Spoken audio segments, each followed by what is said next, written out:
По традиции, в преддверии Нового года подвести итоги работы и поделиться планами на будущее решили в ПАО «Т+» и организовали большую пресс-конференцию с участием 16 регионов, территорий присутствия компании.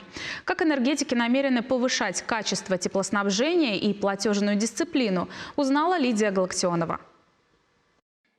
Несмотря на объективные сложности, компании удалось сохранить инвестиционную и ремонтные программы в прежних объемах. Энергетики взяли курс на техперевооружение и цифровизацию объектов. В 16 городах, где по концессии сеть обслуживает Т+, идет масштабное обновление труб.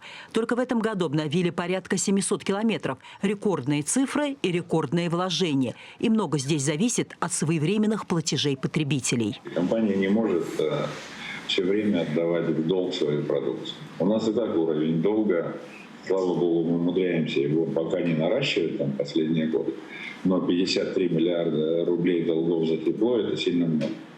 Это больше, чем наша вся инвестпрограмма за год. В год компания, мы нарастили инвестку, я уже говорил, почти в 3 раза за последние 3 года. Она сегодня составляет там, уровень порядок 40 миллиардов рублей. А долг за тепло 53.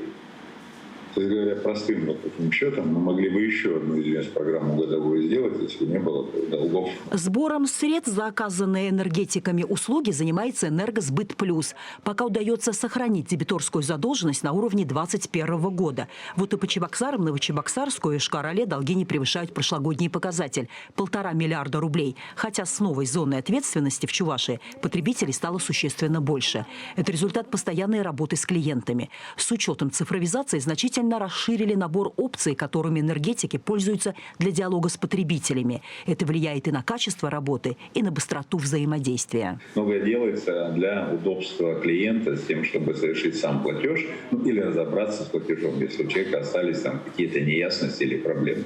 Всегда это, у нас есть там показатель, который отслеживаем. У нас год от года улучшается показатель, собственно, время на ответ клиента.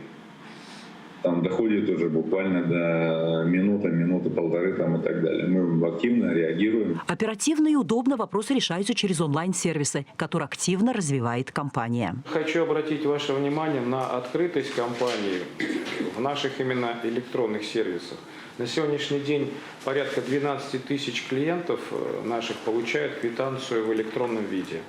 Это удобно, это комфортно, это современно и в рамках нашей экологической повестки. Достижение в этом году у нас прогресс тоже. Мы подключили на 20 тысяч больше клиентов к нашему личному кабинету, который позволяет передавать показания, направлять какие-то вопросы, если есть необходимость получить разъяснение, и осуществлять оплату без банковской комиссии. Что касается юрлиц, то мы лидером являемся по переводу наших юридических лиц на электронный документооборот. 96% наших клиентов по Марий Эл и Чувашии переведены на электронный документооборот. И еще одно свидетельство открытости компании – различные акции, которые стимулируют потребителей. Энергетики показывают – добросовестным быть выгодно. Лидия Галактионова, Вадим Владимиров, Вести Чувашия.